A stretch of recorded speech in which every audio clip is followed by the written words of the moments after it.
जय जिनेंद्र। आत्मा चैनल देख रहे सभी दर्शकों का मैं एकता सिंगला स्वागत करती हूं। आइए नजर डालते हैं आज के धार्मिक एवं सामाजिक समाचारों पर। लोक अधिकार लहर की तरफ से पंजाब की खुशहाली के लिए जागरूकता मुहिम को उस समय बड़ा बल मिला जब 3 उपकुलपतियों के साथ 1 दर्जन गैर सियासी अकादमिक, समाज और कीर्ति शख्सियतों ने लोक अधिकार लहर की तरफ से पेश किए गए सियासी मॉडल को सहमति देकर पूर्ण समर्थन देने का ऐलान किया। इसके बाद उन्होंने मीडिया से बातचीत की। आइए सुनते हैं उन्होंने क्या कहा। मेरा नाम करुणाजीत कौर है और मैं पहले पैरामिलिटरी फोर्सेस ਵਿੱਚ ਐਜ਼ ਅ ਡਿਪਟੀ ਕਮਾਂਡੈਂਟ ਕੰਮ ਕਰ ਰਹੀ ਸੀ। ਉੱਥੇ ਮੇਰੇ ਨਾਲ ਧੱਕਾ ਹੋਇਆ ਸੀ ਔਰ ਉਹਦੇ ਚੱਲਦੇ ਮੈਂ ਆਊਟ ਆਫ ਪ੍ਰੋਟੈਸਟ ਰਿਜ਼ਾਈਨ ਦੇ ਦਿੱਤਾ ਸੀ। ਮੈਨੂੰ ਨੌਕਰੀ ਕਰਦਿਆਂ ਇਦਾਂ ਲੱਗਾ ਸੀ ਕਿ ਬਹੁਤ ਸਾਰੇ ਸਾਡੇ ਸਮਾਜ ਦੇ ਵਰਗ ਇਦਾਂ ਦਾ ਹੈ ਜਿਨ੍ਹਾਂ ਇੰਨਾ ਧੱਕਾ ਕੀਤਾ ਜਾ ਰਿਹਾ ਔਰ ਸ਼ਾਇਦ ਉਹਨਾਂ ਦੇ ਕੋਲ ਜ਼ੁਬਾਨ ਨਹੀਂ ਹੈ। ਉਹਨਾਂ ਦੀਆਂ ਆਪਣੀਆਂ ਮਜਬੂਰੀਆਂ ਹੈਗੀਆਂ ਆ ਕਿ ਉਹ ਆਪਣਾ ਜਿਹੜੀ ਗੱਲ ਹੈ ਉਹਨੂੰ ਲੋਕਾਂ ਤੱਕ ਨਹੀਂ ਪਹੁੰਚਾ ਸਕਦੇ। और परमात्मा दी मैनू लगा मेरे ते मेहर है, मैं अपने लिए भी आवाज़ चक्की और मैं आवाज़ बनना चाहनी हाँ वो सारे लोगों की जिन्हां दी कोई ना कोई मजबूरी है और आवाज़ नहीं चक सकते। इसी दे चलते मैं लोक अधिकार लहर नूं भी फॉर्मली ज्वाइन किया है। मैनू इदां लगदा कि जिहड़े मेरे उद्देश हैगे है और इन्हां दे उद्देश हैगे है वो बिल्कुल हू बहू है। असी रल के लोकां लई काम करना चाहते हैं और अज पंजाब जिथे जाके गिर गया है उस गहराई ਦੇ ਵਿੱਚੋਂ ਉਹਨੂੰ ਕੱਢਣਾ ਚਾਹੁੰਦੇ ਆ ਤਾਂ ਕਿ ਸਾਡੇ ਆਉਣ ਵਾਲੀਆਂ ਪੀੜ੍ਹੀਆਂ ਦਾ ਜਿਹੜਾ ਭਵਿੱਖ ਹੈ ਉਹ ਸੁਨਹਿਰਾ ਹੋ ਸਕੇ। ਅੱਜ ਅਸੀਂ ਲੋਕ ਅਧਿਕਾਰ ਲਹਿਰ ਜਿਹੜੀ ਪੰਜਾਬ ਦੇ ਵਿੱਚ ਅੱਜ ਖੜੀ ਹੋਣ ਜਾ ਰਹੀ ਹੈ। ਪਿਛਲੇ 70-72 ਸਾਲਾਂ ਤੋਂ ਅਸੀਂ ਇੱਕ ਸਿਸਟਮ ਦੇਖਦੇ ਆ ਰਹੇ ਹਾਂ ਜਿਹਦੇ 'ਚ ਕਦੀ ਇੱਕ ਸਰਕਾਰ ਆ ਜਾਂਦੀ, ਕਦੀ ਦੂਸਰੀ ਆ ਜਾਂਦੀ ਹੈ। ਸਾਰੀਆਂ ਸਰਕਾਰਾਂ ਨੇ ਕਦੀ ਵੀ ਲੋਕ ਹਿੱਤ ਦੇ ਵਿੱਚ ਕੰਮ ਨਹੀਂ ਕੀਤਾ। ਹੁੰਦਾ ਕੀ ਹੈ, ਕਾਂਗਰਸ ਵਾਲੇ ਸਰਕਾਰ ਬਣਾਉਂਦੇ ਤੇ ਭਾਜਪਾ ਦੇ ਬੰਦੇ ਪੈਸੇ ਦੇ ਕੇ ਇੱਧਰ ਖਰੀਦ ਲੈਂਦੇ ਨੇ, ਜੇ ਭਾਜਪਾ ਵਾਲੇ ਸਰਕਾਰ ਬਣਾਉਂਦੇ ਤੇ ਕਾਂਗਰਸ ਦੇ ਬੰਦੇ ਖਰੀਦ ਲੈਂਦੇ ਨੇ, ਉਹ ਸਰਕਾਰ ਬਣਾ ਜਾਂਦੇ ਨੇ। ਮੋਰ ਓਵਰ ਜਿਹੜਾ ਸਿਸਟਮ ਹੈ ਸਾਰਾ ਉਹ ਉਹੀ ਰਹਿੰਦਾ, ਕਦੀ ਭਾਜਪਾ ਕਦੀ ਕਾਂਗਰਸ, ਸਵੇਰੇ ਕਾਂਗਰਸ 'ਚ ਨੇ, ਸ਼ਾਮ ਨੂੰ ਭਾਜਪਾ 'ਚ ਨੇ। ਤਾਂ ਲੋਕ ਅਧਿਕਾਰ ਲਹਿਰ ਜਿਹੜੀ ਇਸ ਸਮੇਂ ਦੀ ਲੋੜ ਦੇ ਵਿੱਚੋਂ ਪੈਦਾ ਹੋਈ ਹੈ ਕਿਉਂਕਿ 70-72 ਸਾਲਾਂ ਦੇ ਸਿਸਟਮ ਦੇ ਵਿੱਚ ਰਾਹਤ ਨਹੀਂ ਮਿਲੀ ਇਸ ਸੰਵਿਧਾਨ ਦੇ ਵਿੱਚ। ਹਾਲਾਂਕਿ ਆਮ ਬੰਦੇ ਲਈ ਬੜੀ ਸੁਰੱਖਿਆ ਪ੍ਰਦਾਨ ਕੀਤੀ ਗਈ ਹੈ, ਲੇਕਿਨ ਇਹਨਾਂ ਰਾਜਨੀਤਿਕ ਪਾਰਟੀਆਂ ਨੇ ਸੰਵਿਧਾਨ ਦੀ ਜਿਹੜੀ ਰੂਹ ਹੈ ਉਹਨੂੰ, ਅੰਬੇਦਕਰ ਦੀ ਰੂਹ ਨੂੰ ਮਾਰ ਦਿੱਤਾ ਤੇ ਸੰਵਿਧਾਨ ਦੇ ਵਿੱਚ ਆਪਣੇ ਹਿਸਾਬ ਨਾਲ ਚੇਂਜਸ ਕਰਕੇ ਆਪਣੇ ਹੱਕਾਂ ਵਾਸਤੇ ਜੋ ਸਰਕਾਰਾਂ ਨੂੰ ਕਾਨੂੰਨ ਸੂਟ ਕਰਦੇ ਨੇ ਉਹ ਕਾਨੂੰਨ ਬਣਾ ਰਹੀ ਹੈ। लुधियाना से कैमरामैन सलमान के साथ राजेश मेहरा की रिपोर्ट। आज लुधियाना के JMD मॉल में श्रोमणी अकाली दल की चुनी गई नई टीम का श्रोमणी अकाली दल के लीडर गुरदीप सिंह गोशा ने सम्मान किया और सभी को मुबारकबाद दी और साथ ही अकाली दल के प्रधान सरदार सुखबीर सिंह बादल का भी धन्यवाद किया। इसके बाद उन्होंने प्रेस से बातचीत की और चुनी हुई टीम ने भी प्रेस से वार्ता की। आइए सुनते हैं उन्होंने क्या कुछ कहा। देखो, मैं सब तो पहला धन्यवाद करदा परमात्मा का, फिर सुखबीर सिंह बादल साहब का तो बिक्रम सिंह मजीठिया साहब का धन्यवाद करता जिन्होंने बहुत एक सही फैसले लिया, ਜਿਹੜੇ ਲੰਬੇ ਸਮੇਂ ਤੋਂ ਸਮਾਜ ਦੀ ਸੇਵਾ ਕਰ ਰਹੇ ਸੀਗੇ, ਵਪਾਰ ਦੀ ਸੇਵਾ ਕਰ ਰਹੇ ਸੀ, ਵਪਾਰੀਆਂ ਦੇ ਨਾਲ ਖੜ ਕੇ ਮੋਢੇ ਨਾਲ ਮੋਢਾ ਲੋੜ ਕੇ ਖੜੇ ਸੀਗੇ। ਉਹਨਾਂ ਨੂੰ ਅੱਜ ਨੁਮਾਇੰਦਗੀ ਮਿਲੀ ਆ, ਬਿਨਾਂ ਕਿ ਕਹਿੰਦੇ ਬਿਨ ਮੰਗੇ ਮਿਲੇ ਮੋਤੀ ਮੰਗੇ ਮਿਲੇ ਨਾ ਵੀ। ਪਾਰਟੀ ਦੇਖਦੀ ਆ, ਪਾਰਟੀ ਦੀਆਂ 100 ਅੱਖਾਂ ਹੁੰਦੀਆਂ, ਜਿਹਦੇ ਵਿੱਚ ਅੱਜ ਨੁਮਾਇੰਦਗੀ ਮਿਲੀ। ਉਹਨਾਂ ਦੇ ਵਿੱਚ ਮੈਂ ਵਿਨੋਦ ਜੈਨ ਜੀ, ਸਾਡੇ ਹਰਭਜਨ ਸਿੰਘ ਜੀ ਡੰਗ ਜੀ, ਸਾਡੇ ਦਾਨਵ ਸਾਹਿਬ, ਸਾਡੇ ਤਕਾਏ ਸਾਹਿਬ, ਸਾਡੇ ਉਹ ਹੋਰ ਵੀ ਪਾਲੀ ਪ੍ਰਧਾਨ ਜੀ, ਸਾਰਿਆਂ ਨੂੰ ਨੁਮਾਇੰਦਗੀਆਂ ਮਿਲ ਗਈਆਂ। ਮੈਂ ਸਾਰਿਆਂ ਦਾ ਜਿੱਥੇ ਧੰਨਵਾਦ ਕਰਦਾ। ਉੱਥੇ ਅਸੀਂ ਉਮੀਦ ਕਰਦੇ ਹਾਂ ਕਿ ਜਿਹੜੀ ਧੱਕੇਸ਼ਾਹੀ ਕਾਂਗਰਸ ਵੱਲੋਂ ਲਗਾਤਾਰ ਕੀਤੀ ਜਾ ਰਹੀ ਹੈ, ਵਪਾਰੀ ਬੜੇ ਦੁਖੀ ਆ, ਮਜ਼ਦੂਰ ਬੜੇ ਦੁਖੀ ਆ, ਕਿਸਾਨ ਬੜੇ ਦੁਖੀ ਆ, ਉਹਦੇ ਲਈ ਲਾਮਬੰਦ ਕੀਤਾ ਜਾਊਗਾ। ਜਿਹੜੇ ਜੋ ਵਾਅਦੇ ਕੀਤੇ ਸੀ ਸੁਖਬੀਰ ਸਿੰਘ ਬਾਦਲ ਸਾਹਿਬ ਨੇ ਪਿਛਲੀ ਸਰਕਾਰ 'ਚ ਪੂਰੇ ਕੀਤੇ, ਅੱਗੋਂ ਵੀ ਉਹੀ ਵਾਅਦੇ ਲੈ ਕੇ ਜਾਵਾਂਗੇ, ਲੋਕਾਂ ਦੀਆਂ ਸਮੱਸਿਆ ਲੈ ਕੇ ਜਾਵਾਂਗੇ ਤਾਂ ਜੋ ਲੋਕਾਂ ਦੇ ਵਾਅਦੇ ਪੂਰੇ ਕਰ ਸਕਣ। ਲੋਕ ਇਸ ਟਾਈਮ ਤੰਗ ਹੈ ਤੇ ਲੋਕਾਂ ਦੇ ਨਾਲ ਖੜਨਾ ਸਾਡਾ ਫਰਜ਼ ਬਣਦਾ। ਸਭ ਤੋਂ ਪਹਿਲਾਂ ਤਾਂ ਮੈਂ ਸਰਦਾਰ ਸੁਖਬੀਰ ਸਿੰਘ ਜੀ ਬਾਦਲ, ਪ੍ਰਧਾਨ ਸ਼੍ਰੋਮਣੀ ਅਕਾਲੀ ਦਲ, NK ਸ਼ਰਮਾ ਜੀ, ਪ੍ਰਧਾਨ ਵਪਾਰ ਮੰਡਲ ਪੰਜਾਬ, ਉਹਨਾਂ ਦਾ ਬਹੁਤ ਧੰਨਵਾਦ ਕਰਦਾ ਜਿਨ੍ਹਾਂ ਨੇ ਮੈਨੂੰ ਪੰਜਾਬ ਦਾ ਜਨਰਲ ਸੈਕਟਰੀ ਟ੍ਰੇਡ ਐਂਡ ਵਪਾਰ ਮੰਡਲ ਦਾ ਬਣਾਇਆ ਤੇ ਇੱਥੇ ਗੁਰਦੀਪ ਸਿੰਘ ਗੋਸ਼ਾ ਜੀ ਤੇ ਇਹਨਾਂ ਦੀ ਪੂਰੀ ਟੀਮ ਨੇ ਸਾਨੂੰ ਸਨਮਾਨਿਤ ਕੀਤਾ। ਇੱਥੇ ਇਹਨਾਂ ਦਾ ਸਾਰੀ ਮਾਰਕੀਟ ਦਾ, ਖਾਸ ਕਰਕੇ ਗੁਰਦੀਪ ਸਿੰਘ ਗੋਸ਼ਾ ਜੀ ਦਾ ਬਹੁਤ ਧੰਨਵਾਦ ਕਰਦਾ ਤੇ ਉਮੀਦ ਕਰਦਾ ਕਿ ਸਾਰੇ ਲੋਕ ਸਾਡੇ ਰਲ ਕੇ ਅਸੀਂ ਵੱਧ ਤੋਂ ਵੱਧ 2022 ਦੇ ਵਿੱਚ ਜ਼ੋਰ ਲਾ ਕੇ ਆਪਣੀ ਸਰਕਾਰ ਲਿਆਵਾਂਗੇ ਤੇ ਵਪਾਰੀਆਂ ਦੀ ਜਿਹੜੀ ਪ੍ਰੋਬਲਮ ਹੈ ਉਹਨੂੰ ਬਹੁਤ ਹੀ ਜਲਦੀ ਹੱਲ ਕਰਾਂਗੇ ਕਿਉਂਕਿ ਸਾਡਾ ਕੰਮ, ਜੇ ਸਾਡੀ ਡਿਊਟੀ ਇਹੀ ਹੈ ਕਿ ਅਸੀਂ ਜਿਹੜੀਆਂ ਵਪਾਰੀਆਂ ਦੀਆਂ ਪ੍ਰੋਬਲਮਾਂ ਨੇ ਉਹਨਾਂ ਨੂੰ ਲੈ ਕੇ ਸਰਕਾਰ ਤੱਕ ਪਹੁੰਚਾਈਏ ਤੇ ਉਹਨਾਂ ਨੂੰ ਹੱਲ ਕਰਾਈਏ। ਤੇ ਮੈਂ ਸਾਰੇ ਵਪਾਰੀਆਂ ਨੂੰ ਵਿਸ਼ਵਾਸ ਦਿਵਾਉਣਾ ਕਿ ਇਹ ਕੰਮ ਅਸੀਂ ਬਹੁਤ ਹੀ ਜਲਦੀ ਵਪਾਰੀਆਂ ਦੇ ਇਹ ਕੰਮ ਨੂੰ ਪਹਿਲ ਦੇ ਆਧਾਰ ਤੇ ਕਰਾਂਗੇ। ਧੰਨਵਾਦ। ਬਹੁਤ ਧੰਨਵਾਦੀ ਹਾਂ ਸਰਦਾਰ ਸੁਖਬੀਰ ਸਿੰਘ ਬਾਦਲ, ਪ੍ਰਧਾਨ ਸ਼੍ਰੋਮਣੀ ਅਕਾਲੀ ਦਲ, ਜਿਨ੍ਹਾਂ ਨੇ ਇਸ ਵੇਲੇ ਇਹ ਦੇਖ ਕੇ ਹਿੰਦੂਆਂ ਨੂੰ ਐਜ਼ ਵੈਲ ਐਜ਼ ਸ਼ਹਿਰੀ ਸਿੱਖਾਂ ਨੂੰ ਔਰ ਵਾਲਮੀਕੀ ਭਾਈਚਾਰੇ ਨੂੰ ਪੂਰੇ ਪੰਜਾਬ ਦੇ ਵਿੱਚ ਨੁਮਾਇੰਦਗੀ ਦਿੱਤੀ ਹੈ। ਔਰ ਸ਼੍ਰੋਮਣੀ ਅਕਾਲੀ ਦਲ ਦੀ ਇੱਕ ਬਹੁਤ ਵੱਡੀ ਸੋਚ ਰਹੀ ਆ ਕਿ ਉਹ ਸਾਰੇ ਹੀ ਤਬਕੇ ਨੂੰ ਨਾਲ ਲੈ ਕੇ ਚੱਲਦੇ ਆ। ਇਹ ਬਹੁਤ ਹੀ ਖੁਸ਼ੀ ਭਰੀ ਗੱਲ ਆ ਕਿ ਜਿਸ ਪ੍ਰਧਾਨ ਨੇ ਕਿਸੇ ਵੀ ਤਬਕੇ ਨਾਲ ਕੋਈ ਵਿਤਕਰਾ ਨਹੀਂ ਕੀਤਾ ਹੁੰਦਾ ਔਰ ਉਹ ਪਾਰਟੀ ਹਮੇਸ਼ਾ ਹੀ ਉਚਾਈਆਂ ਤੇ ਜਾਂਦੀ ਹੈ। ਆਉਣ ਵਾਲੇ 2022 ਦੇ ਵਿੱਚ ਜਿਹੜੇ ਅਸੈਂਬਲੀ ਇਲੈਕਸ਼ਨ ਹੋਣੇ ਆ, ਉਹਦੇ ਵਿੱਚ ਅਸੀਂ ਯਕੀਨ ਦਿਲਾਉਂਦੇ ਆ ਕਿ ਸ਼੍ਰੋਮਣੀ ਅਕਾਲੀ ਦਲ ਆਪਣੀ ਸਰਕਾਰ ਬਣਾਊਗਾ। ਅੱਜ ਲੋਕਾਂ ਦਾ ਬਹੁਤ ਭਰਮਾ ਹੁੰਗਾਰਾ ਜਿਹੜਾ ਨਾ, ਉਹ ਲੋਕ ਆਮ ਗੱਲ ਕਰਨ ਲੱਗ ਗਏ ਕਿ ਅਗਰ ਪੰਜਾਬ ਦੇ ਵਿੱਚ ਵਿਕਾਸ ਹੋਇਆ ਤਾਂ ਪਿਛਲੇ ਜਿਹੜੇ 10 ਸਾਲ ਅਕਾਲੀ ਸਰਕਾਰ ਸੀ ਉਸ ਵੇਲੇ ਵਿਕਾਸ ਹੋਇਆ। ਪਿਛਲੇ ਦਿਨੀ ਜਿਹੜਾ ਸ਼੍ਰੋਮਣੀ ਅਕਾਲੀ ਦਲ ਸਰਦਾਰ ਸੁਖਬੀਰ ਸਿੰਘ ਜੀ ਪ੍ਰਧਾਨ, ਉਹਨਾਂ ਨੇ ਜੋ ਦਾਸ ਨੂੰ ਪੀਏਸੀ ਦਾ ਮੈਂਬਰ ਬਣਾਇਆ, ਮੈਂ ਉਸ ਗੱਲ ਤੇ ਧੰਨਵਾਦ ਕਰਦਾ ਪਾਰਟੀ ਦਾ, ਪ੍ਰਧਾਨ ਸਾਹਿਬ ਦਾ ਤੇ ਸਮੁੱਚੀ ਸ਼੍ਰੋਮਣੀ ਅਕਾਲੀ ਦਲ ਦੀ ਲੀਡਰਸ਼ਿਪ ਦਾ, ਸਰਦਾਰ ਪ੍ਰਕਾਸ਼ ਸਿੰਘ ਜੀ ਬਾਦਲ ਸਾਹਿਬ ਦਾ, ਮਜੀਠੀਆ ਸਾਹਿਬ ਦਾ ਤੇ ਸਾਰੀ ਲੀਡਰਸ਼ਿਪ ਦਾ। ਕਿਉਂਕਿ ਜੋ ਜ਼ਿੰਮੇਵਾਰੀ ਅੱਜ ਪਾਰਟੀ ਨੇ ਮੈਨੂੰ ਬਖਸ਼ੀ ਆ, ਮੈਂ ਉਹਨੂੰ ਪੂਰਨ ਤੌਰ ਤੇ ਨਿਭਾਉਣ ਦੀ ਕੋਸ਼ਿਸ਼ ਕਰੂੰਗਾ। ਪਿਛਲੇ ਸਮੇਂ ਵੀ ਪਾਰਟੀ ਨੇ ਮੈਨੂੰ ਬਹੁਤ ਵੱਡਾ ਮਾਣ BC ਕਮਿਸ਼ਨ ਦਾ ਵਾਈਸ ਚੇਅਰਮੈਨ ਲਾ ਕੇ ਦਿੱਤਾ ਸੀ ਤੇ ਮੈਂ ਉਹ ਜ਼ਿੰਮੇਵਾਰੀ ਵੀ ਨਿਭਾਈ। ਹੁਣ ਵੀ ਜੋ ਵੀ ਜ਼ਿੰਮੇਵਾਰੀ ਪਾਰਟੀ ਨੇ ਮੈਨੂੰ ਦਿੱਤੀ ਆ, ਉਹਨੂੰ ਮੈਂ ਤਨਦੇਹੀ ਦੇ ਨਾਲ ਨਿਭਾਵਾਂਗਾ। ਔਰ ਪੂਰੇ ਪੰਜਾਬ ਦੇ ਵਿੱਚ ਜਿੱਥੇ ਸ਼੍ਰੋਮਣੀ ਅਕਾਲੀ ਦਲ ਨੂੰ ਤਗੜਾ ਕਰਨਾ, ਉੱਥੇ ਆਪਣੇ ਮਹਿਰਾ ਭਾਈਚਾਰੇ ਨੂੰ, ਉਹਨੂੰ ਵੀ ਪਾਰਟੀ ਦੇ ਨਾਲ ਜੋੜਨ ਵਾਸਤੇ ਉਪਰਾਲਾ ਕਰਦਾ ਰਹਾਂਗਾ। ਉਹ ਮੈਂ ਧੰਨਵਾਦ ਕਰਦਾ ਫਿਰ ਇੱਕ ਵਾਰੀ ਸਮੁੱਚੀ ਅਕਾਲੀ ਦਲ ਦੀ ਲੀਡਰਸ਼ਿਪ ਦਾ, ਵਿਸ਼ੇਸ਼ ਤੌਰ ਤੇ सरदार सुखबीर सिंह जी बादल साहब प्रधान साहब का। लुधियाना से कैमरामैन जसविंदर के साथ एकता की रिपोर्ट। लुधियाना के दमोरिया पुल रामनगर स्थित थापर ट्रैवल की ओर से एक पत्रकार सम्मेलन का आयोजन किया गया, जिसमें सनी थापर ने जानकारी देते हुए बताया कि हमने कोरोना मरीजों के लिए लुधियाना शहर में एम्बुलेंस सेवा शुरू की है, जिसमें जो लोग गरीब हैं, पैसे नहीं दे सकते, उन लोगों के लिए यह सेवा बिल्कुल फ्री है। इसके अलावा जो सरकार ने एम्बुलेंस लोकल का 2500 रेट रखा था, अब हमने उसका रेट 1500 कर दिया है।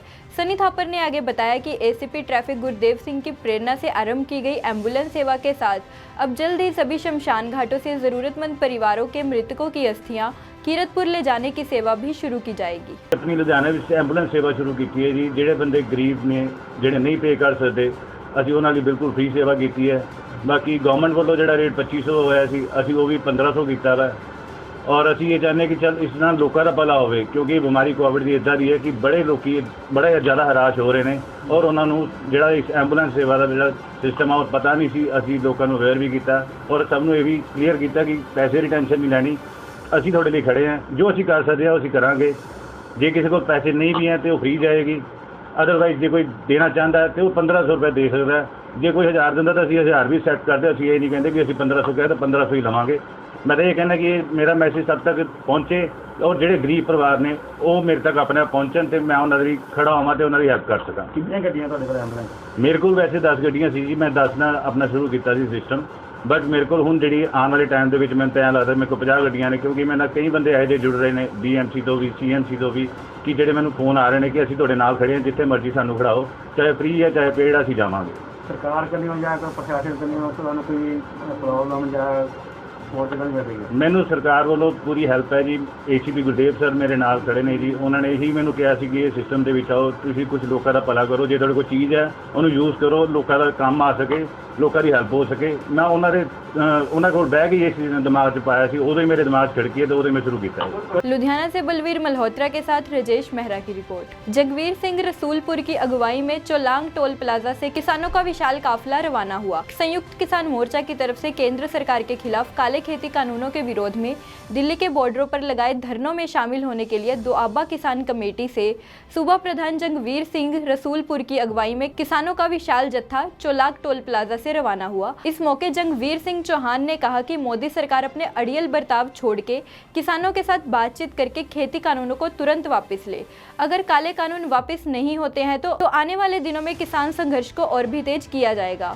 काले कानून को रद्द होने तक किसानों का शांतिमय संघर्ष जारी रहेगा। ਦਿੱਲੀ ਵਿਖੇ ਚੱਲ ਰਹੇ ਸੰਘਰਸ਼ ਨੂੰ ਮਜ਼ਬੂਤ ਕਰਨ ਲਈ ਇਸ ਅੰਦੋਲਨ ਨੂੰ ਜਿੱਤਣ ਵਾਸਤੇ ਇਹ ਵੱਖ-ਵੱਖ ਜਥਿਆਂ ਦੇ ਰੂਪ ਦੇ ਵਿੱਚ ਪੰਜਾਬ ਤੇ ਬਾਕੀ ਸਟੇਟਾਂ ਦੇ ਵਿੱਚੋਂ ਜਥੇ ਵੱਡੇ ਪੱਧਰ ਤੇ ਵੱਡੀ ਗਿਣਤੀ ਦੇ ਵਿੱਚ ਇਹਨਾਂ ਮੋਰਚਿਆਂ 'ਚ ਪਹੁੰਚ ਰਹੇ ਆ।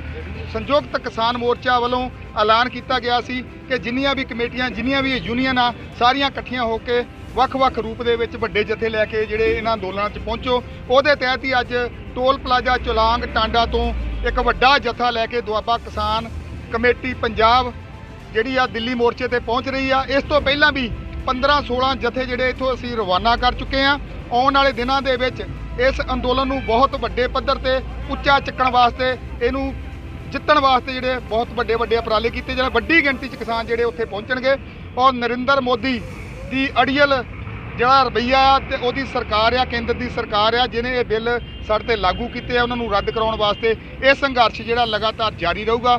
ਜਿੰਨਾ ਚਿਰ ਇਹ ਕਾਲੇ ਕਾਨੂੰਨ ਰੱਦ ਨਹੀਂ ਹੁੰਦੇ ਉਨਾ ਚਿਰ ਇਸ ਤਰ੍ਹਾਂ ਪੰਜਾਬ ਦੇ ਵਿੱਚੋਂ ਤਾਂ ਦੂਜੀਆਂ ਸਟੇਟਾਂ ਦੇ ਵਿੱਚੋਂ ਜਥੇ ਜਾਂਦੇ ਰਹਿਣਗੇ ਤੇ ਬੇਸ਼ੱਕ ਸਾਲ ਲੱਗ ਜਾਵੇ 6 ਮਹੀਨੇ ਲੱਗ ਜਾਵੇ ਅਸੀਂ ਬਿਲਕੁਲ ਡਰਨੇ ਵਾਲੇ ਨਹੀਂ, ਪਿੱਛੇ ਹਟਣੇ ਵਾਲੇ नहीं। जिन्ना चिर कानून रद्द नहीं होंगे इसी तरह संघर्ष जारी होगा, जित के वापस मुड़ांगे। होशियारपुर से जसप्रीत सिंह की रिपोर्ट। सफाई सेवक यूनियन पंजाब के सूबा प्रधान अशोक कुमार सारवान और जनरल सचिव रमेश पहुंचे मुक्तसर। श्री मुक्तसर साहिब नगर कौंसिल में सफाई सेवक यूनियन के चल रहे संघर्ष के अंतर्गत गुरुवार को यूनियन के सूबा प्रधान अशोक कुमार सारवान और जनरल सचिव रमेश मुक्तसर पहुंचे और सफाई सेवकों के संघर्ष को देखते पंजाब सरकार से मांगे पूरी करने को लेकर आवाज़ बुलंद की। इस मौके सफाई सेवकों ने मांगे पूरी न होने तक संघर्ष जारी रखने की बात कही।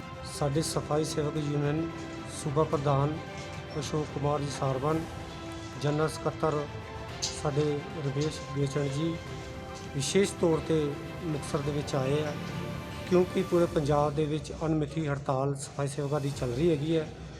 ਉਹਨਾਂ ਨੂੰ ਹੜਤਾਲ ਨੂੰ ਤੋੜਨ ਲਈ ਪੰਜਾਬ ਦੇ ਕੁਝ ਨੁਮਾਇੰਦੇ ਕੁਝ ਇਹੋ ਜਿਹੀ ਹਰਕਤਾਂ ਕਰ ਰਹੇ ਆ ਵੀ ਹੜਤਾਲ ਤੋੜਨ ਨੂੰ, ਕਿਉਂਕਿ ਪੰਜਾਬ ਦੀ ਹੁਣ ਬੋਡੀ ਪੰਜਾਬ ਦੇ ਵੱਖ-ਵੱਖ ਕਾਰਪੋਰੇਸ਼ਨਾਂ ਨਗਰ ਕੌਂਸਲਾਂ ਨਗਰ ਪੰਚਾਇਤਾਂ ਨਗਰਪਾਲਿਕਾ ਦੇ ਵਿੱਚ ਜਾ ਕੇ ਇਹ ਵਿਸ਼ਵਾਸ ਦੁਆਰੀ ਹੈਗੀ ਹੈ ਵੀ ਡਰਨ ਦੀ ਕੋਈ ਲੋੜ ਨਹੀਂ। ਜੋ ਵੀ ਆ ਸਾਡੀ ਮੰਗਾਂ ਹੈਗੀਆਂ ਜਾਇਜ਼ ਹੈਗੀ ਹੈ। ਉਹ ਮੰਗਾਂ ਅਸੀਂ ਜਦੋਂ ਤੱਕ ਸਾਡੀਆਂ ਪੰਜਾਬ ਗਵਰਨਮੈਂਟ ਨਹੀਂ ਪੂਰੀ ਕਰਦੀਆਂ ਅਸੀਂ हड़ताल नहीं तोड़नी हैगी। श्री मुक्तसर साहिब से सोनू खेड़ा की रिपोर्ट। बठिंडा में आज गुटका साहिब के साथ धार्मिक तस्वीरों की बेअदबी का मामला सामने आया है। जानकारी देते हुए गुरमेल सिंह नामक व्यक्ति ने बताया कि आज सुबह वह 6 बजे के करीब नहर के पास सैर कर रहा था कि अचानक उसकी नज़र एक ढेर पर पड़ी जहां पर गुटका साहिब के अंग पड़े हुए थे, जिसके साथ और दूसरा भी सामान पड़ा हुआ था, जिनका आदर करते हुए मैंने उन्हें उठाया और गुरुद्वारा साहिब लाकर रख दिया, जिसके बाद थाने को सूचना दी गई। वहीं इस मामले की जानकारी देते हुए डीएसपी ने बताया कि उन्हें सुबह सूचना मिली थी कि नेशनल कॉलोनी नहर के पास कूड़े के ढेर पर धार्मिक सामान जिसमें हिंदू और सिख धर्म के गुरु का सामान मिला है, जिसे पास के गुरुद्वारा साहिब में ले जाकर रख दिया गया है। फिलहाल पुलिस के द्वारा बयान दर्ज कर मामला दर्ज कर लिया गया है और आगे की तफ्तीश की जाएगी। ਸਾਨੂੰ ਸਵੇਰੇ ਇਤਲਾਹ ਮਿਲੀ ਸੀ ਕਿ ਇੱਥੇ ਨੈਸ਼ਨਲ ਕਲੋਨੀ ਹੈਗੀ ਹੈ ਬਠਿੰਡੇ ਨਹਿਰ ਦੇ ਕੰਢੇ। ਉੱਥੇ ਇੱਕ ਸੱਜਣ ਨੇ ਜੀ ਇੱਥੇ ਖਾਲਸਾ ਜੀ, ਉਹਨਾਂ ਨੇ ਸਵੇਰੇ ਸੈਰ ਕਰ ਰਹੇ ਸੀ ਤਾਂ ਉਹਨਾਂ ਨੇ ਦੇਖਿਆ ਕਿ ਇੱਕ ਕੂੜੇ ਦੇ ਢੇਰ ਤੇ ਧਰਮਾਂ ਦੇ ਸਿੱਖ ਧਰਮ ਦੇ ਹਿੰਦੂ ਧਰਮ ਦੇ ਜਿਹੜੇ ਹੈਗੇ ਨੇ ਗੁਟਕਾ ਸਾਹਿਬ ਨੇ ਤੇ ਇੱਕ ਕ੍ਰਿਸ਼ਨ ਜੀ ਦੀ ਮੂਰਤੀ ਹੈ ਤੇ ਸ਼ਿਵ ਚਾਲੀਸਾ ਹੈ ਤੇ ਕੁਛ ਤੇਲ ਦੀ ਕੌਲੀ ਤੇ ਇਹੋ ਜਿਹੇ ਕੁਛ ਹੋਰ ਤਵੀਤ ਧਾਗੇ ਪਏ ਸੀਗੇ ਉੱਥੇ। ਤੇ ਉਹਨਾਂ ਨੇ ਉਹ ਮੌਕੇ ਤੇ ਦੇਖ ਕੇ ਤੇ ਉੱਥੇ ਜਿਹੜੇ ਗੁਟਕਾ ਸਾਹਿਬ ਸੀਗੇ ਉਹਨਾਂ ਨੂੰ ਨਾਲ ਹੀ ਗੁਰਦੁਆਰਾ ਸਾਹਿਬ ਦੇ ਵਿੱਚ ਲੈ ਆਏ ਤੇ ਮੌਕੇ ਤੇ ਉਹਨਾਂ ਨੇ ਪੁਲਿਸ ਨੂੰ ਇਤਲਾਹ ਦੇ ਦਿੱਤੀ। ਫਿਰ ਅਸੀਂ ਮੌਕੇ ਤੇ ਗਏ ਜੀ, ਉੱਥੇ ਹੋਰ ਸਾਰੇ ਧਰਮਾਂ ਦੇ ਜਿਹੜੇ ਕੁਛ ਫੋਟੋਆਂ ਜਾਂ ਹੋਰ ਜੋ ਵੀ ਉੱਥੇ ਸਮਾਨ ਪਿਆ ਸੀ ਅਸੀਂ ਉਹ ਚੱਕ ਕੇ ਪੁਲਿਸ ਨੇ ਆਪਣੇ ਕਬਜ਼ੇ ਦੇ ਵਿੱਚ ਲੈ ਲਿਆ ਤੇ ਉਹਦੀ ਹੁਣ ਜਿਹੜੀ ਅਸੀਂ ਪਰਚਾ ਦਰਜ ਕਰਕੇ ਬਿਆਨ ਲਿਖ ਕੇ ਪਰਚਾ ਦਰਜ ਕਰਕੇ ਅਗਲੀ ਤਫਤੀਸ਼ ਕਰਾਂਗੇ ਵੀ ਉਹ ਕੌਣ ਵਿਅਕਤੀ ਹੈ ਜਿਹਨੇ ਇਹ ਕੰਮ ਕੀਤਾ। ਮੇਰਾ ਨਾਮ ਮਹਿੰਦਰ ਸਿੰਘ ਖਾਲਸਾ ਜੀ। ਮੈਂ ਸਵੇਰੇ 6:15 ਦੇ ਲਗਭਗ ਇਰਦ ਗਿਰਦ ਮੈਂ ਸੈਰ ਕਰਨ ਜਾ ਰਿਹਾ ਸੀ ਸਾਈਕਲ ਤੇ। ਜਦੋਂ ਨਹਿਰ ਤੇ ਜਾ ਰਿਹਾ ਸੀ ਪਟੜੀ ਤੇ ਕੁਝ ਪੱਤਰੇ ਗੁਟਕੇ ਦੇ ਖਿਲਰੇ ਪਏ ਸੀ। ਮੈਂ ਕਿਹਾ ਗੁਰਬਾਣੀ ਦੇ ਗੁਟਕੇ ਪੱਤਰੇ ਪਏ ਨੇ। ਮੈਂ ਉਹਨਾਂ ਦਾ ਸਤਿਕਾਰ ਕਰਦਿਆਂ ਹੋਇਆ ਉਹਨਾਂ ਨੂੰ ਚੁੱਕਿਆ। ਜਦੋਂ ਦੇਖਿਆ ਪਰਸ ਵੀ ਇੱਧਰ ਗੁਟਕਾ ਹੋਰ ਪਿਆ ਹੋਣਾ ਤਾਂ ਸਾਰਾ ਸਮਾਨ ਇੱਧਰਲੇ ਪਾਸੇ ਪਿਆ ਸੀ। ਉਹ ਸਾਰਾ ਮੈਂ ਮਤਲਬ ਹੋਰ ਕੁਝ ਬੰਦੇ ਉੱਥੇ ਪਹੁੰਚੇ ਉਹਨਾਂ ਦੀ ਹਾਜ਼ਰੀ 'ਚ ਮੈਂ ਚੱਕ ਕੇ ਸਾਰਾ ਗੁਰਦੁਆਰੇ ਲਿਆ ਕੇ ਧਰਤਾ ਤਾਂ ਕਿ ਗੁਰਬਾਣੀ ਦਾ ਜਿਹੜਾ ਨਰਾਦਰ ਨਾ ਹੋਵੇ। ਜਿਹੜਾ ਮਟੀਰੀਅਲ ਸੀ ਉਹਦੇ ਵਿੱਚ ਸਾਰਾ ਉਹ ਮਤਲਬ ਧਾਰਮਿਕ ਭਾਵਨਾਵਾਂ ਨਾਲ ਜੁੜਿਆ ਹੋਇਆ ਸੀ ਤੇ ਇਸ ਕਰਕੇ ਉਹ ਮੈਂ ਸਾਰਾ ਇੱਥੇ ਲਿਆਂਦਾ ਤੇ ਫਿਰ ਨਾ ਥਾਣੇ ਤਲਾਹ ਦਿੱਤੀ ਤੇ ਉਹ ਉੱਥੋਂ ਇੱਕ ਬੰਦਾ ਜਿਹੜਾ ਇਹਨਾਂ ਦਾ ਹੌਲਦਾਰ ਉਹ ਆਇਆ, ਉਹ ਸਾਰਾ ਕੁਝ ਦੇਖ ਕੇ ਆਇਆ, ਮੌਕੇ ਤੇ ਵੀ ਦੇਖਿਆ, ਉਹਨੇ ਵੀ ਫੋਟੋਆਂ ਲਈਆਂ, ਮੇਰੇ ਕੋਲ ਵੀ ਫੋਟੋਆਂ ਹੈਗੀਆਂ ਨੇ ਤੇ ਕਰਕੇ ਉਹਨਾਂ ਦੇ ਧਿਆਨ 'ਚ ਲਿਆਂਦਾ। ਉਸ ਤੋਂ ਬਾਅਦ ਅਸੀਂ ਮਤਲਬ ਥਾਣੇ ਚੱਲੇ ਸੀ, ਉਹ ਸਾਨੂੰ ਕਹਿ ਗਿਆ ਸੀ 9 ਵਜੇ ਥਾਣੇ ਆ ਜਾਓ ਤੇ ਉੱਥੇ ਆ DSP ਤੇ SPA ਮੂਹਰੇ ਇੱਥੇ ਪਹਿਲੇ ਹੀ ਆ ਗਏ ਸੀ। ਫਿਰ ਉੱਥੋਂ ਅਸੀਂ ਮੁੜ ਕੇ ਆ ਕੇ ਇਹਨਾਂ ਨਾਲ मौके पे वो सारा कुछ देखा। बठिंडा से जुगनू शर्मा की रिपोर्ट। पंजाब के सभी राज्य इन जिलों के न्याय जिलाधीश कार्यालय में कर्मचारी यूनियन हड़ताल पर है और सामूहिक छुट्टी की हुई है, जिससे आम जनता के काफ़ी काम प्रभावित हो रहे हैं। जालंधर कर्मचारी यूनियन के प्रधान तेजेंद्र सिंह ने कहा कि वह सरकार को कई बार अपनी मांगों के प्रति बता चुके हैं और कई बार पत्र भी लिख चुके हैं, पर उनकी मांगें नहीं मानी जा रही, जिसके विरोध में वह वित्त मंत्री पंजाब मनप्रीत सिंह बादल का पुतला जलाकर रोष प्रदर्शन कर रहे हैं। उन्होंने कहा कि वह इस सामूहिक छुट्टी के बारे में राज्य स्तर पर 30 तारीख को फैसला लेंगे और अगर उसके दौरान सरकार की ओर से कोई संदेश आता है तो उस पर अमल करेंगे। अगर सरकार उनकी बात नहीं मानती तो वह अपना संघर्ष और तेज करेंगे। तेजिंदर सिंह जिला प्रधान DC दफ्तर कर्मचारी यूनियन जलंधर। साडा जिहड़ा सूबा बाडी दा DC दफ्तर दा एक्शन सीगा वो पिछले एक हफ्ते तो समूह छुट्टी दा लगातार चल रहा और ये साडा समूह छुट्टी दा एक्शन हुण अणमिथे समय ਲਈ ਚੱਲ ਰਿਹਾ, ਜਿਹਦੇ ਦੌਰਾਨ ਸਾਡੀ ਸੂਬਾ ਬਾਡੀ ਵੱਲੋਂ ਇਹ ਫੈਸਲਾ ਲਿਆ ਗਿਆ ਸੀ ਕਿ ਅਣਮਿੱਥੇ ਸਮੇਂ ਦੀ ਹੜਤਾਲ ਦੇ ਨਾਲ ਅਸੀਂ ਅੱਜ ਮਾਲ ਵਿਭਾਗ, ਮਾਲ ਮੰਤਰੀ ਤੇ ਪੰਜਾਬ ਸਰਕਾਰ ਦੇ ਪੁਤਲੇ ਫੂਕਣੇ ਆ। ਸੋ ਉਹਦੇ ਤਹਿਤ ਅੱਜ ਅਸੀਂ ਇਹ ਪੁਤਲੇ ਫੂਕੇ ਗਏ ਆ। ਸਾਡੀਆਂ ਜਿਹੜੀਆਂ ਮੰਗਾਂ ਆ ਉਹ ਸਰਕਾਰ ਕੋਲੋਂ ਅਜੇ ਤੱਕ ਨਹੀਂ ਮੰਨੀਆਂ ਗਈਆਂ। ਸਾਡੇ ਇਸ ਵੇਲੇ ਪੂਰੇ DC ਦਫ਼ਤਰ ਦੇ ਜਿੰਨੇ ਕੰਮ ਆ, ਜਿਵੇਂ ਉਹ SC BC ਸਰਟੀਫਿਕੇਟ ਹੋ ਗਏ ਜਾਂ ਕੋਈ ਮੈਰਿਜ ਸਰਟੀਫਿਕੇਟ ਹੋ ਗਏ ਜਾਂ ਜੋ ਵੀ ਦਫ਼ਤਰ ਦੀਆਂ ਜਿੰਨੀਆਂ ਫਾਈਲਾਂ, ਟੋਟਲੀ ਕੰਮ ਬੰਦ ਹੈ। ਸਿਰਫ ਤੇ ਸਿਰਫ ਇੱਕ ਕਰੋਨਾ ਦੇ ਕੰਮ ਨੂੰ ਜਿਹੜੀ ਸਾਡੇ ਜਥੇਬੰਦੀ ਵੱਲੋਂ ਛੂਟ ਦਿੱਤੀ ਗਈ ਆ ਔਰ ਜਿੰਨੇ ਦਿਨਾਂ ਦੀ ਹੜਤਾਲ ਚੱਲ ਰਹੀ ਹੈ ਉਹਨੇ ਦਿਨਾਂ ਤੋਂ ਲੈ ਕੇ आज तक कोरोना का लगातार काम किया जा। जालंधर से नरेंद्र गुप्ता की रिपोर्ट। स्वीपर कमिश्नर के सदस्य इंद्रजीत सिंह रायपुर ने बटाला नगर निगम का दौरा किया और चौकीदारों के बारे में विभिन्न अधिकारियों के साथ बैठक की। इस अवसर पर विभिन्न प्रशासनिक अधिकारियों ने बैठक में भाग लिया। बातचीत के दौरान इंद्रजीत ने कहा कि आज मैं बटाला नगर निगम में अधिकारियों के साथ बैठक करने आया हूँ। DC दर 15,000 रुपये प्रति माह हमारा लक्ष्य है। जिस मंत्री ने ब्रह्म महिंद्रा के साथ बैठक की वह निश्चित रूप से पर्दाफाश कर रहा है। अब मंत्री के साथ बैठक फिर से होगी। आयुक्त के सदस्य ने कहा कि कोविड चल रहा है, यदि अधिकारी इस पर ध्यान नहीं देते हैं तो उन पर कार्रवाई की जाएगी। जो अज की विजिट पाई गई है बटाले विच और गुरदासपुर के संबंध में अफसर से बुलाए है, DDPO और BDO और संबंधित जोड़े साडे पंजाब पुलिस तो और जोड़े इत्थों की कारपोरेशन है उत्थों के अफसर बुलाए हैं और बिजली बोर्ड तो बुलाया है ताकि सानू पता लग सके सरकार नूं कि जिहड़े साडे सफाई सेवक है वो कित्थे कित्थे जिहड़े उन्हां दी कितनी वैकेंसी है और कितनी खाली है, ताकि सरकार नूं जिहड़ी रिपोर्ट पेश की जाए और सरकार जिहड़ा जल्द इन्हां नूं पक्के करन जा रही है जिन्ने भी साडे सफाई सेवक चाहे वो किसी भी डिपार्टमेंट काम करते हैं। और उसके बाद मैं ये गल कहूँगा कि अगर सरकार जिस तरह का हरियाणा सरकार ने साडे सफाई सेवक की 15,000 रुपया सैलरी की है और जिहड़े इत्थे कारपोरेशन विच काम करते हैं, ਅਸੀਂ ਵੀ ਸਰਕਾਰ ਨੂੰ ਇਹੀ ਬੇਨਤੀ ਕਰਾਂਗੇ ਮਹਾਰਾਜਾ ਕੈਪਟਨ ਅਮਰਿੰਦਰ ਸਿੰਘ ਨੂੰ ਕਿ ਜਿਹੜੇ ਸਾਡੇ ਸਫਾਈ ਸੇਵਕ ਆ ਜੋ DC ਰੇਟ ਤੇ ਕੰਮ ਕਰਦੇ ਉਹਨਾਂ ਦੀ 15,000 ਘੱਟੋ ਘੱਟ ਸੈਲਰੀ ਹੋਣੀ ਚਾਹੀਦੀ।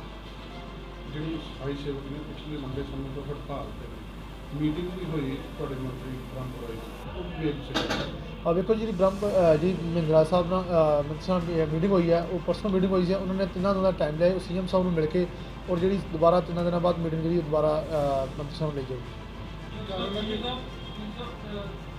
ਸਫਾਈ ਸੇਵਕਾਂ ਦਾ ਕਹਿਣਾ ਕਿ ਉਹਨਾਂ ਦੀ ਭਰਤੀ ਜਿਹੜੀ ਹੈ ਕਾਂਗਰਸ ਸਰਕਾਰ ਨੇ ਕੀਤੀ ਸੀ, ਨਾ ਕਿ BJP ਪਾਰਟੀ ਸਰਕਾਰ, ਲੇਕਿਨ ਉਹਨਾਂ ਦੇ ਪਲੱਸ ਪੁਆਇੰਟ ਹੋਣ ਦੇ ਬਾਵਜੂਦ ਵੀ 4 ਸਾਲ ਹੋ ਗਏ ਇਲੈਕਸ਼ਨ ਈਅਰ ਕਾਂਗਰਸ ਮੁੱਕਣ ਵਾਲਾ ਹੈ, ਲੇਕਿਨ ਸਰਕਾਰ ਉਹਨਾਂ ਦੀ ਮੰਗ ਜਿਹੜੀ ਨੰਬਰ ਦੀ ਫੇਰ ਟਾਰਗੇਟ। ਵੇਖੋ ਜੀ ਜਿਹੜੀ ਸਰਕਾਰ ਜੋ ਇਸ ਵੇਲੇ ਸਾਡੇ ਸਫਾਈ ਸੇਵਕ ਪੂਰੇ ਪੰਜਾਬ ਵਿੱਚ ਸਟ੍ਰਾਈਕ ਤੇ ਬੈਠੇ ਆ, ਉਹਨਾਂ ਸੰਬੰਧ ਵਿੱਚ ਬ੍ਰਹਮ ਮਹਿੰਦਰਾ ਜੀ ਨੇ ਮੀਟਿੰਗ ਕੀਤੀ ਸੀ और जो उन्होंने पक्के करने की आप CM साहब को जी आप मांग रख रहे हैं, कमीशन भी रख रहे हैं और सरकार भी यही सरकार के मांग रखी। कल चन्नी साहब का भी यही बयान आया सी चन्नी जी का कि जो इन्होंने जल्द जो पक्का किया जाए कि साढ़े सफाई सेवक चाहे वो कारपोरेशन काम करते हैं, चाहे नगर पंचायत, चाहे वो कारपोरेशन। की कारण है कि जो सफाई सेवक ने उन्होंने किसी तरह की कोई प्रोटेक्शन नहीं है, खास करके ਕੋਵਿਡ ਦੇ ਦਿਨ ਚੱਲਦੇ ਪਏ, ਨਾ ਤੇ ਇਹਨਾਂ ਕੋਲ ਕੋਈ PPE ਕਿੱਟ ਹੈ, ਨਾ ਗਲਵਜ਼ ਆ, ਨਾ ਮਾਸਕ ਹੈ, ਨਾ ਸੈਨੀਟਾਈਜ਼ਰ ਹੈ। ਕੀ ਇਹਨਾਂ ਦੀ ਜਾਨ ਨੂੰ ਕੋਈ ਖਤਰਾ ਨਹੀਂ? ਹਾਂ ਵੇਖੋ ਜੀ, ਸਰਕਾਰ ਨੇ ਤਾਂ ਪ੍ਰਸ਼ਾਸਨ ਨੂੰ ਕਿਹਾ ਹੈ ਕਿ ਜਿਹੜੇ ਸਾਡੇ ਸਫਾਈ ਸੇਵਕ ਹੈ ਉਹਨਾਂ ਨੂੰ ਪਹਿਲ ਦੇ ਆਧਾਰ ਤੇ ਸੈਨੀਟਾਈਜ਼ਰ, ਗਲਵਜ਼, ਮਾਸਕ ਜਿਹੜੇ ਉਹ ਪ੍ਰੋਵਾਈਡ ਕਰਾਏ ਜਾਣ। ਅਗਰ ਜੇ ਕਿਤੇ ਮੈਨੂੰ ਐਸੀ ਕੋਈ ਨਿਗਹਿਲੀ ਜਾਪਦੀ ਹੈ, ਕਿਤੇ ਅਫਸਰਾਂ ਵੱਲੋਂ ਕੋਈ ਨਿਗਹਿਲੀ ਪ੍ਰਸ਼ਾਸਨ ਨੂੰ ਜਾਪਦੀ ਆ, ਤੇ ਜਿਹੜੀ ਸਖਤ ਕਾਰਵਾਈ ਕੀਤੀ ਜਾਵੇ। ਜਿਹੜੇ ਇੰਸਪੈਕਟਰ ਤੇ ਜਾਂ ਜਿੱਥੇ ਉਹ ਸਾਡੇ ਸਫਾਈ ਸੇਵਕ ਕੰਮ ਕਰਦੇ ਆ, ਉਹ ਜਾਂ ਜੇਈ ਜਾਂ ਚਾਹੇ ਜਾਂ ਇੰਸਪੈਕਟਰ ਹੋਵੇ, ਸਖਤ ਕਾਰਵਾਈ ਕੀਤੀ ਜਾਵੇ। ਬਟਾਲਾ ਕਾਰਪੋਰੇਸ਼ਨ ਦੀ ਗੱਲ ਕਰ ਲਈਏ ਤੇ ਜੇ ਤੁਸੀਂ ਤੁਹਾਡੇ ਕੋਲ ਟਾਈਮ ਹੋਵੇ 2 ਮਿੰਟ ਉੱਠ ਕੇ ਚੱਲੀਏ ਤੇ ਬਾਹਰ ਸਫਾਈ ਸੇਵਕ ਕੰਮ ਕਰਦੇ ਹੋਏ ਹੋਣਗੇ ਜਾਂ ਸਫਾਈ ਕਿਸੇ ਕੋਲ ਇੱਕ ਸੈਨੀਟਾਈਜ਼ਰ ਮਿਲ ਜਾਵੇ। ਵੇਖੋ ਜੀ, ਮੈਂ ਮੀਟਿੰਗ ਲੈ ਰਿਹਾ ਹਾਂ, ਉਸ ਤੋਂ ਬਾਅਦ ਮੈਂ ਅਫਸਰਾਂ ਨਾਲ ਇੱਥੇ ਗੱਲਬਾਤ ਕਰਦਾ ਹਾਂ। ਅਗਰ ਜੇ ਕੋਈ ਐਸੀ ਕਮੀ ਜਾਪਦੀ ਆ ਤਾਂ ਮੈਂ ਹੁਣੇ ਸਖਤ ਹਦਾਇਤਾਂ ਅਫਸਰਾਂ ਨੂੰ ਕਰੂੰਗਾ। ਅਗਰ ਜੇ ਕਿਤੇ ਨਹੀਂ ਸੈਨੀਟਾਈਜ਼ਰ ਜਾਂ ਗਲਵਜ਼ ਨਹੀਂ ਪਾਏ, ਮਾਸਕ ਨਹੀਂ ਪਾਏ, ਤੇ ਅਫਸਰਾਂ ਨੂੰ ਕਹੂੰਗਾ ਕਿ ਦੁਬਾਰਾ ਜਿਹੜੇ ਉਹ ਆਪਣਾ ਕੰਮ ਜਿਹੜੇ ਉਹ ਤਾਜ਼ੀ ਕਰਨਗੇ ਜੀ ਸੈਨੀਟਾਈਜ਼ਰ।